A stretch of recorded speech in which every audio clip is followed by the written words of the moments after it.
Hey guys, is it good to start a virtual bookkeeping business? So I want to explore opportunities, some challenges, and some key success factors to kind of help you evaluate whether or not, starting this business is the right one for you. When I first got started with my accounting and bookkeeping business, I got started almost 10 years ago. It was back in 2015.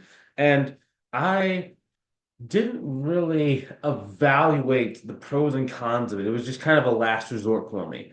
But if I would have gone and like actually done like seen a video like this where there was like pros and cons and like just really talking about the industry, I probably would have selected it a lot sooner than what I did because I tried to do like Amazon FBA, eBay drop shipping, I tried to do e-commerce, I did like online personal training, I did door like it was like grocery delivery. I tried meal prep businesses. I tried like a supplement like I tried so many different things because a lot of those are very trendy and like they're like side hustle things, but you don't really hear a lot of people talk about online accounting and bookkeeping business, which is weird because this actually has the highest success rate amongst like online businesses. And we'll talk about that more as we go through the video. So I want to answer the question like where to start, some bookkeeping business tips, how to reduce the overwhelm with some of the tasks that are involved with starting a business in general. I want to talk about simplifying the process and also give you some key focus areas so that if you do decide to go and grow your own business, you'd be able to go and attack this thing in the proper manner. So, what is virtual bookkeeping? So, virtual bookkeeping is basically every business has a certain amount of transactional volume that goes through. So, whenever they make a sale, whenever they buy stuff, whenever they make a sale and they collect on money, or let's say that they have to go and pay someone else money, or they go and pay like their employees, and also being able to track like how much profit are they actually making and like what is the time frame with which they're making that profit so they can make business decisions to grow the business faster or run it more effectively. Now, I'll give you a real life example. Let's say that you are an e-commerce business, right? And you have multiple SKUs and you are buying inventory. Not only are you buying inventory, but your inventory does not sell for a certain amount of time. So what an accountant or bookkeeper would do is help you know how much inventory to order, when to order that inventory, and how to start really understanding how to sell the inventory more quickly and at like what is like the minimum price you'd be collecting at upfront per time or just the cash flow management of your business so that you do not go broke. Okay. So I'll give you an even further example. One time I had a drop shipping store, so there wasn't much inventory. And I was selling a lot. I was selling like 14 grand a month worth of products. But I only got 1% profit up front. So I was waiting for 14% profit margin to come from like back end payment gateways. So like I was using like discount gateways like I don't remember exactly. It was like cashback. So you basically pay through their portal, and then in 60 days, they would give you like some kind of like cashback or percentage off of the sale. And even though I was doing $14,000 in sale, I was probably only profiting about 500 to $1,000 on day number one. But also on day number one, I had about $3,000 worth of virtual assistants that were helping me run the store. So that means every single month I was negative $2,000 because I was still waiting 60 days to get the money. I did not understand this. So even though I was making 14,000 a month, it's like it's hitting your bank account, but the money that actually comes out as a result is like 16 or 17,000 a month. And I didn't know that. So I was losing money hand over fist. If I had had a bookkeeper, which is basically what I do nowadays, that person would have told me, hey, you probably can't sustain this very much longer because you're going to be losing $36,000 a year until this cashback starts hitting. But do you have enough cash in the bank to support that? At that time, I didn't have that much cash in the bank, so I couldn't support losing 3 grand a month every month on top of my like regular bills. So right now, there's a rise in virtual businesses due to technology and demand for remote services. So since they are remote, they are used to dealing with virtual contractors and remote contractors, which is why remote bookkeeping is growing so fast. Now, in terms of the benefits of starting a bookkeeping business, well, what does that mean in chat? There's a lot of flexibility. So this is one of the most important things. Now, the reason why working from anywhere is so cool is because it allows you to be able to have more control of your life. So it's like I know a lot of people where it's like I was talking to this one guy, he had a really nice job on like the front end, but he couldn't leave the United States. Like he literally couldn't use. I was like, wait, so they'll let you be remote, but you still have to be inside of the country. So it's like you're like half remote. You know what I mean? Or they might be like, you can have like 3 days in office, 2 days outside of the office. It's like, well, it's like you have a taste of the flexibility, but you don't really control it. It's like it's limited or it's moderated by someone else. So when you have an accounting or working business, you are in full control of what you want to do. Yeah, I'll give you an example. One of my students named Audrey. Now, when she first got started, she was working in AP, and she was making about it was like $31,000 a year because like even though she was like in her mid 30s, they never gave her a promotion on her job. So like she literally was like that's in my opinion it's below the poverty line. Like I couldn't do that, right? Like my bills minimum are like 5 grand a month, right? And that's like minimum. So that would be bad. Like she was working, I guess, a couple of odds and ends jobs on top of her job to make ends meet. So when she started her business, she just had so much energy to go and attack this thing. And like, man, it's crazy. Like nowadays, she's at about 25 grand per month, and she gets to work 15 days out of the month. So the other 15 days she goes and like travels, whether that's like driving or going. I think she went to Bali last year. She goes all throughout the United States. I think she went to Mexico. I think she went to Mexico. No, it was Dominican Republic this year, I believe. Don't quote me on that. It's one of the places down south. But it's just really awesome to kind of see that transformation that would not have been possible unless she could really have this business opportunity that worked for her. Next thing is like lower overhead. So this is also very critical, right? Now it's critical for a couple reasons. Number one, excuse me, it's critical because a lot of business models in order to grow them, it takes either significant investment in your time or significant investment in your money. So I'll give you an example. So sometimes like to grow like certain businesses, you have to spend 30% of the money you collect on ads. So let's say that you're going to collect $100. Well, in order to get that $100, you would have had to spend $30 to do that. So you're really only left with what's $70 there. But then you're also going to have like maybe you have an office. Okay, and that office might take another $15 from that. So now you're what is that? You're at $55. Okay, and then maybe you have a team and like or a team member is doing the actual work, and that might be $25, right? So now you're left with about what is that? $35 left.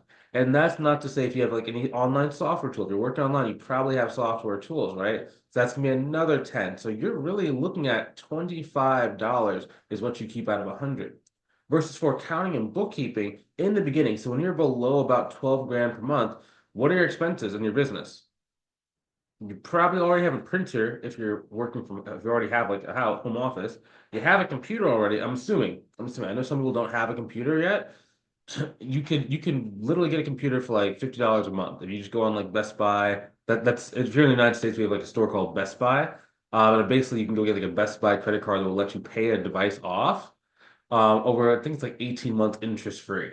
So you can literally just pay it off like $100 or $50 per month until the device is paid for. So okay, let's say it's $50 a month. Okay, so you $50 a month now.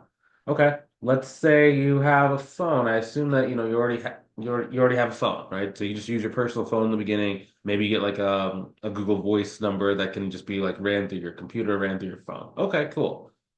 You don't have to pay for like the accounting software because the clients pay for it. You have a free version of it. So every $100 you make, theoretically, you should keep 95 of those $100. So you automatically have to work like a third, a third of what you would for other business models to make the same amount of money. And that's why the lower overhead's important, right? Which is why like bookkeepers are important because they need to tell businesses like what their overhead actually is. So they know it. Next thing is scalability. So it's easy to grow as demand increases without major upfront investments. Now, when I say easy, it's like, imagine if someone already knew they needed your service, they just didn't really know who to trust. So all you have to do is show up, build trust, and the person wants to work with you. That's literally all it is. Like if you think about other business models, so let's say it's like coaching, okay? I have a mentorship program, which is like what we teach people how to like grow their own business. And in that mentorship program, first I had to come up with the actual program, like what is coaching? Because not everyone knows what actually coaching actually is, right? So that's number one. Number two, how do you price the services? Do I price it high? Do I price it low? Do I price in the middle? Right? The next thing is, okay, how do I market this thing? Like, what do I say? Where do I go? How do I do it? Next thing is I have to go do the sales aspect. So I have to like do a bunch of learn how to do sales calls. I have to figure out how to do follow-up calls. I have to figure out how to like do like follow-up in Messenger. I had to go and get like some sales resources. Then after that, to go and build like a brand, right? That's these YouTube videos. That's like all the different channels online. That's people search me and Google me, and they can find a bunch of stuff about me, right? So, and I have a book, right? So it's like five different things you do. Versus for an accounting or bookkeeping business, all it is everyone knows what you do. So all you have to do is pricing, marketing, sales. With arguably marketing and sales can be one inside this business. So you might only have two steps at the end of the day. So it's just easier to kind of grow compared to other business models online. Next thing is like access to global clients. So this is kind of cool because like you can have clients all over the United States, you can have clients all over the country, all over the continent, all over the world, essentially, if you know how to do like their accounting process. Like some countries have slightly different accounting rules and just things that they think about. So you might not want to do all over the world, but you could if you theoretically needed to. If you maximize the entire US, you ran out of all the clients in the United States, you could technically go overseas. I have some students in the United Kingdom that are in our mentorship program that go and get clients in the United States. So it's like the 13 hours away by plane. So that's drastically different, you know? Skills needed for success. So this one is important because there's really three main skills. Now I'm going to go in reverse order. So time management, okay? So you have to learn how to really manage your time. In the beginning, managing your time is just like how to free up your time from when you have like kids or like maybe you have like a full-time job that's just very dependent on your time. Okay? And that's number one, learning how to free up your time. So you might be managing multiple clients eventually, and like it just requires like organizational skills. Now, if you don't have those, we can of course show you how to build those in our program. Like I had a student named Maite, and like she just had to like rebuild her schedule. And like once she rebuilt her schedule, then growing her business was extremely consistent and just grew very well. So it's very interesting to kind of see how that works out as we kind of do this stuff. Now, next is technical skills. So you need to learn how to use the bookkeeping software. Now, if you don't understand how to use the bookkeeping software, we do teach that inside of our program to make sure you can actually take on like clients. And not only teach you how to like use the actual accounting software, but we also teach you the foundational bookkeeping as well as how to communicate the work so that business owners feel confident about working with you, even if you don't have like a lot of experience. So that actually slides to the next skill set, which is like communication skills. Like the biggest thing that's going to make or break you in this business is your ability to communicate. So your ability to communicate how you can help, your ability to communicate your value, your ability to communicate like why someone should work with you at the price point you're asking, your ability to explain the findings you have while you're actually doing the work is the thing that's going to help you like get clients. Now, it's very interesting because if you are not a person that likes talking, you can still get through this business. It's just a little bit different. So when I talked about the lady Audrey in the beginning earlier, the one thing that separates her from a lot of people is she does not actually talk to her clients after they sign up. She will basically just give like written reports via email. So she'll either text back and forth via email or she'll just you can film a Loom video of like what you did to kind of support her. She doesn't even do that. She doesn't even give me reports. Like it's super low communication. So the only place that she really has to talk to clients is like if she does like a 15-minute consultation call where she basically talks to them, tells them what she's going to offer, what the price is. 15 minutes total. She had a client that she was working with for about 3 years. The total talk time in 3 years that she talked with that client was about 45 minutes. That person that paid her $15,000 over 3 years, and she only talked to her 45 minutes total. I was like, okay, just you can't handle talking to someone for an hour for $15,000? Come on. Yeah, she's like, it's too much talking. I was like, come on, man. Dude, just. I was like, you would have had to talk to your boss every single day. You can't just go talk to someone for an hour. Come on, let's go attack this thing. But those are the three skills you need to go and like find success. Now, if I had to rank them in terms of like what's the most important, I would say communication is first, time management is second, technical skills is third. The reason why technical skills is third is because you can always outsource the technical skills. Think about it. Accounting is one of the largest professions in the United States. So people that have a job. So it means there's a lot of people that already are looking for a job in accounting and bookkeeping. So if you have excess bookkeeping work, they will do it in their spare time and they will actually, be happy that they can do it. So you're never at a loss for labor when it comes to that. And we can talk about like how to do that. Like if you're in our program, like we talk about like pricing, when to do it, how to do it, so that you don't make any mistakes when it comes to hiring. Lessons for successful business owners. Cool. So internal beliefs, okay, confidence and ability to provide value. So this is one of the biggest hanging points that a lot of people have is like, maybe it's like lack confidence either in ourselves or like what we can do or if someone will work with us. Okay.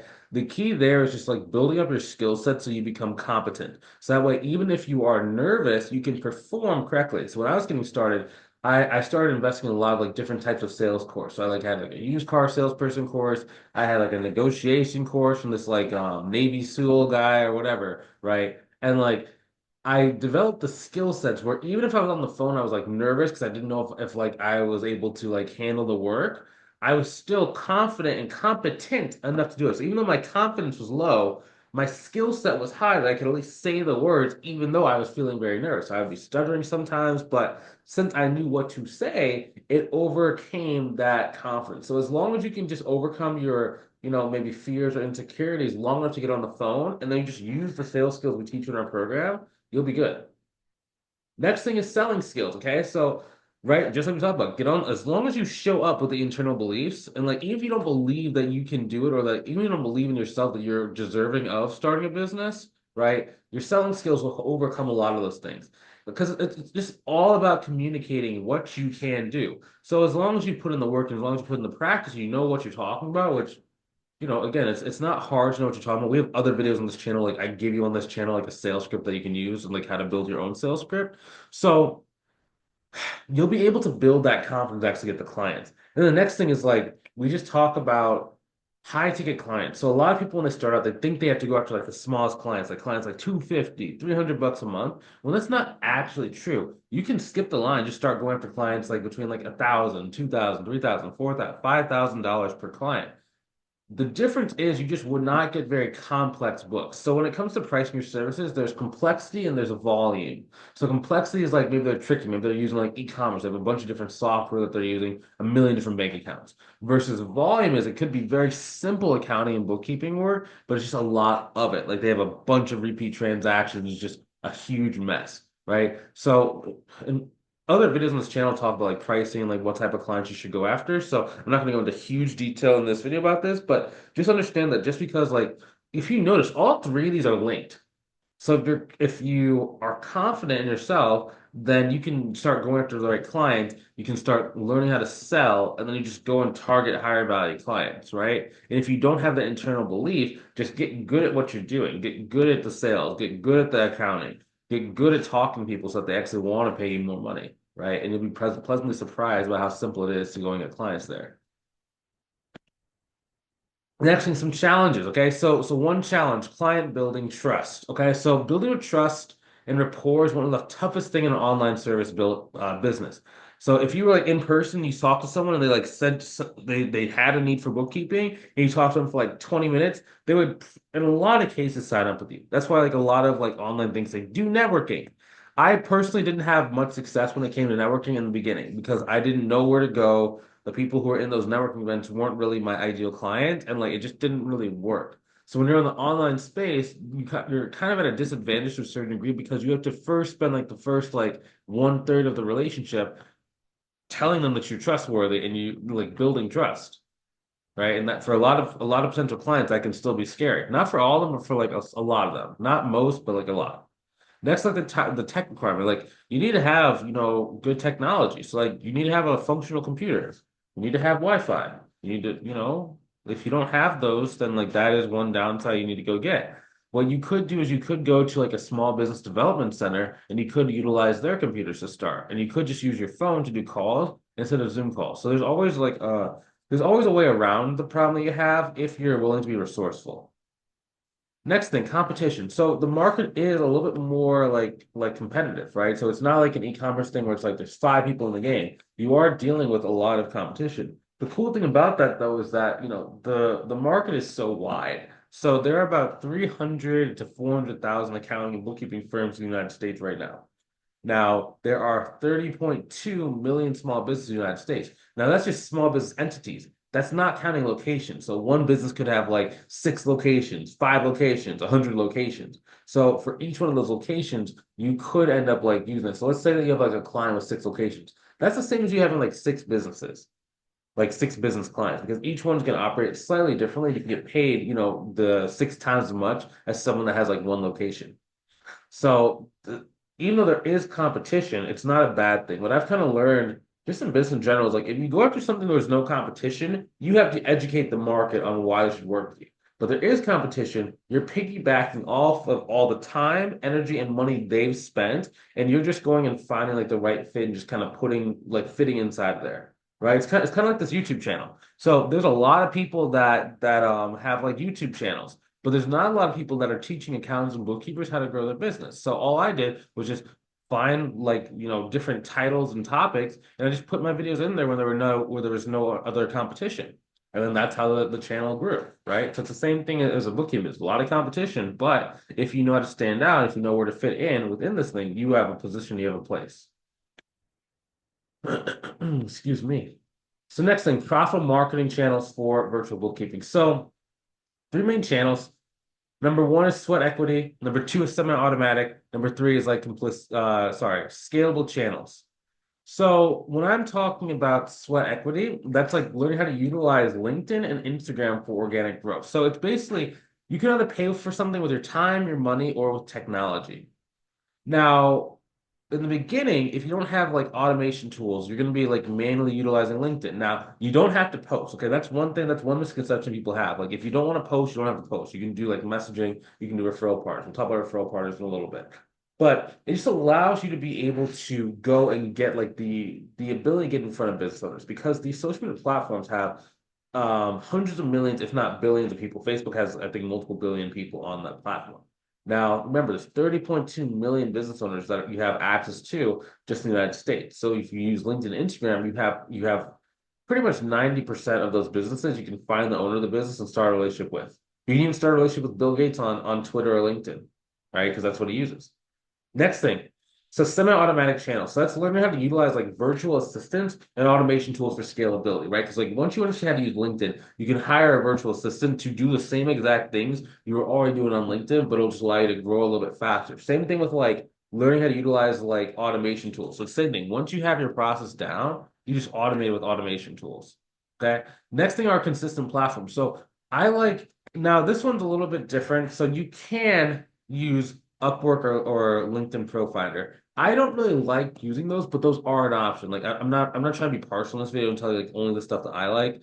Like some people do get clients with Upwork and LinkedIn Profiler. It's just not the easiest one to do it, but it is something that's very consistent because people are going to those platforms to look at it. It's just not the best clients. You're going to struggle with it. So if you're in our program, we kind of tell you some alternative ways to do things so you don't have to go after that. Next thing is like scalable channels. So email marketing. Okay, so email marketing allows you to go and target as many business owners as you want. Now, it's very, very tricky. If you're a beginner, I would recommend staying on like social media, like LinkedIn, Instagram, Facebook, right? Because those are gonna be the easiest marketing channels. But once you get to a certain size, certain scale, you can start learning how to utilize email marketing to go and grow very, very quickly. And of course, you can start buying leads when you're ready too, right? Once you have so much money that's just kind of like sitting in the bank, then it's like, okay, well, you could either leave this money sitting in the bank and like maybe you have like a money market account or something where you get like 5%. You can go get 300% or 1,000% return on your money if you go and invest that same money and just go, let's say you invest $10,000 and then that $10,000 turns into $100,000 per year. Okay. You just literally 1,000 extra money, literally. So it's in a lot of cases, learn how to use paid ads when you have excess money just kind of sitting there can be very helpful to scale. Cool. Next thing is partnerships. So one methodology I really enjoy doing is partnerships. Okay. Oops. So you can partner with CPA, other businesses, financial advisors, churches. You can nonprofit consultants, grant writers, whoever you want to go and get actual client referrals. So basically, what that allows you to do is it allows you to shortcut your success because all these other people have been in business for like 5, 10, 15, 25 years. And you're basically going and cherry picking the best quality clients they have to go and get money. And they're so excited that they can help you out, and they're so excited that you can actually help their clients because by them referring their clients to you, their clients benefit and they get to like boost their perception with that client because now it's like, oh, you know everybody, you know this person, you know this person, you know this person. Now anything I need, I can just talk to you and you can go and provide it for me. So it makes them look really credible in their eyes. That's what's in it for them. Okay. Yeah, what's a good example? So a good example, there's a couple good examples, like really, really good example. I had a student get about $400,000 a year off of one partnership. So he basically partnered with this guy. This guy, well, he was a CPA at one point, but he was like switching over to like having an insurance agency because he just liked insurance better. And he basically subcontracted $100,000 per year to my student in my program for 2 years. Then after third year, he came to the student and said, "Hey, do you want to buy my business? I'll sell it to you for like $50,000. I'm just looking to get out of it. I just want to like get some money out of it." And then basically the reason why he sold it for 50,000 was because even though he's paying my student 100,000, he didn't have to do any of the work for like 2 years. So he basically pocketed $300,000 without doing any work. So he was considering that as like part of the payment that the student already made. And then $50,000 out of pocket was just kind of what the remaining value that was left to be felt. And then the student basically paid the $50,000 using the money he already got from that partnership. And then he basically walked away with a business that was $440,000 per year, free and clear. Okay. So it's like it can be very, very, very powerful if you know how to use it correctly. And then if you can go and like align yourself with the right people. That's why it's like I even wrote a book on this. Now, if you want to go and get the book, just go ahead and comment 6FP book down below inside the comments. I'll send you a link to go buy it. Like it generally, when I put it on Amazon, I'm gonna put it on there for like 16 to like $20 for the book. If you get off my website, which is why I told you like comment, I have like a special code for like people in my audience. So the book becomes like $4 and like 95 cents. So it's a pretty significant discount. I'm doing that because I'm just really grateful for you watch my videos, and I just really want you to be able to have some success. So if you want to go check that out, you can go ahead and check that out. Boom, boom, boom. Final thoughts. So is bookkeeping a good choice? It depends for if what you're looking for. If you want flexibility, low overhead, the ability to scale your business and have access to clients all over the United States and all over the world, it's the best business model to do. If you want to be stuck in an office and have like a really high overhead and you want something that's like not very scalable, it's probably not the best one for you. You know what I mean? But if you want flexibility to travel wherever you want, if you want to be able to go and like make a high profit margin, if you want to be able to potentially scale, not saying you have to scale, but if you want to scale, you could, then yeah, it's definitely the best one to do it. So it's just very profitable, it's very consistent, it's very stable. It's why it's one of the oldest business models in the game. But just because something's old does not mean it's bad because we're using an old business model, but we're doing it in a new way, which is virtual. So if you want to learn a little bit more to see if I can help you, go ahead and click the link inside the description to book a call, see if I can help you inside of our program. Okay. I want to help you. I want to see if I can, help you make the best decision for your financial future. I want to see if it's a good potential choice for you. Okay. Awesome. Hopefully, have a good rest of your day. Take it easy. My name is Bryce. I'll see you soon. Have a good one.